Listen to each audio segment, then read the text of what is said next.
I wish I had not waited 14 years. Somebody said if you want to lose something, lose money. You can get that back. 8 out of 10 millionaires have been financially bankrupt. Walt Disney filed bankruptcy 7 times and had 2 nervous breakdowns. But don't lose time. There were 14 years I sat on the sideline. 14 years I said, I don't have an investor in me like Tony Robbins. 14 years that said, I don't have an MBA or a PhD, and I can't compete with these guys. I have the complexion of rejection.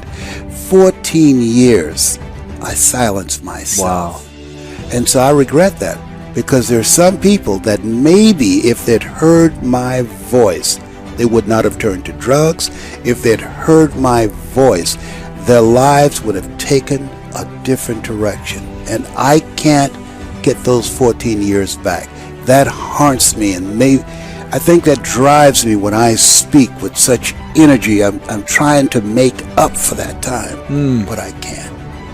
You don't achieve worthwhile goals quickly or easily. They take time. They take struggle. They take relentless pursuit, day in and day out. That's what it takes. But also, things don't usually fall apart quickly either. At least at first, it's a slow process. A little slip here, a little setback over there, a little wearing down of discipline and will over time. That's the thing. Success and failure are generally slow processes. Either slowly building things up or gradually tearing them down. And that's why I say you've got to pay attention. You have to watch. You have to watch every single second. Because those seconds, they turn into minutes. And minutes turn into hours, and hours turn into days, and days turn into years. And so, that second that just went by, that counted. And so did that second. And so did that one. And in those precious seconds, you were either building or you were decaying. You were either gaining ground or you were losing ground in that second, and in every second. Every second counts. So make every second count. Should be afraid of taking risks and pursuing something meaningful. But you should be more afraid of staying where you are if it's making you miserable. It's like the first thing you want to do is dispense with the idea that you get to have any permanent security outside of your ability to contend and adapt. It's the same issue with children. It's like you're paying a price by sitting there being miserable. And you might say, well, the devil I know is better than the one I don't. It's like, don't be so sure of that. The clock is ticking. Yeah, and if you're miserable in your job now and you change nothing, in 5 years you'll be much more miserable and you'll be a lot older. It's a luxury to pursue what makes you happy. It's a moral obligation to pursue what you find meaningful. And that doesn't mean it's easy. You know, if you take people, and I've told you this, and you expose them voluntarily to things that they are avoiding and are afraid of, you know, that they know they need to overcome in order to meet their goals, their self-defined goals. If you can teach people to stand up in the face of the things they're afraid of, they get stronger. And you don't know what the upper limits to that are, because you might ask yourself, like, if for 10 years, if you didn't avoid doing what you knew you needed to do, by your own definitions, right, within the value structure that you've created, to the degree that you've done that, what would you be like? Well, you know, there are remarkable people who come into the world from time to time, and there are people who do find out over decades-long periods what they could be like if they were who they were, if they spoke their being forward. And they get stronger and stronger and stronger, and we don't know the limits to that. We do not know the limits to that. Time is short. What is your life? It's even a vapor that appeareth for a little time and then vanisheth away.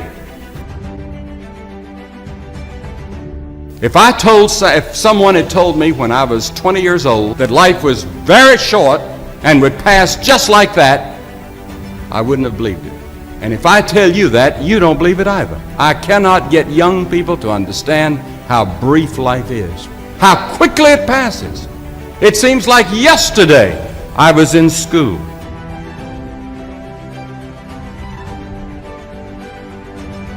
Every one of us here has been given the same amount of time in a day. 1,440 minutes a day, 168 hours per week. The days of our years are 80 years and 10. And if by reason of strength they are 80 years, yet is their strength labor and sorrow, for it is soon cut off, and we are passed away and cut off. 70 years God allows us. And it's interesting to me, with all of our medical science, we've never passed that magic mark. The average American male today lives 70 years and 4 months. The average female, 73 years and 6 months. More people live to be 70, but the average age of an American is still 70 as taught in the Scriptures. Now, 70 years God allows us. Let's think a moment. What do we do with those 70 years? The first 15 are spent in childhood, and then 20 years we sleep. And then the last 5 years, physical limitations are curtailing your activities. They haven't curtailed mine yet, but my 5th year till 70 starts next year. Only 30 years left, and part of that time must be spent in eating meals, working, and figuring out your income tax, things like that.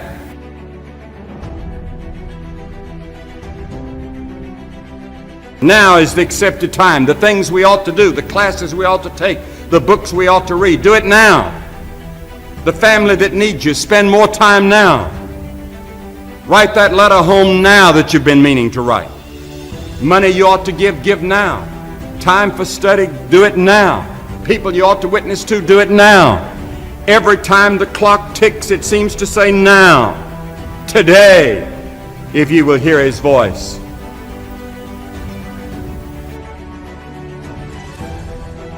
There is the category of problems in life, and it ain't going anywhere. And so the question is, can you deal with the whole category at the same time?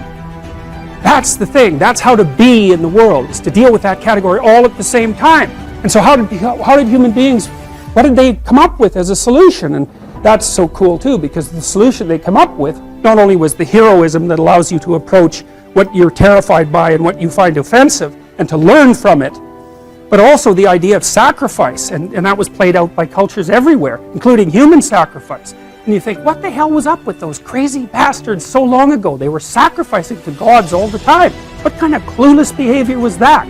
Burn something and please God. Burn something valuable and please God. It's like, what was with them? What were they thinking? Well, they weren't stupid, those people. If they were stupid, we wouldn't be here. They were not stupid, and believe me, they lived under a lot harsher conditions than we do. So those were some tough people, man. You know, back then you'd last about 15 minutes. And so you don't want to be thinking of your ancestors as stupid. Like, there's no real evidence that we're much different cognitively than we were 150,000 years ago. So anyways, sacrifice. What does that mean, sacrifice? Well, it's a discovery, man. It's the discovery of the future. It's like the future is actually the place where there is threat. And it's always going to be there. So what do? You make sacrifices in the present so that the future is better.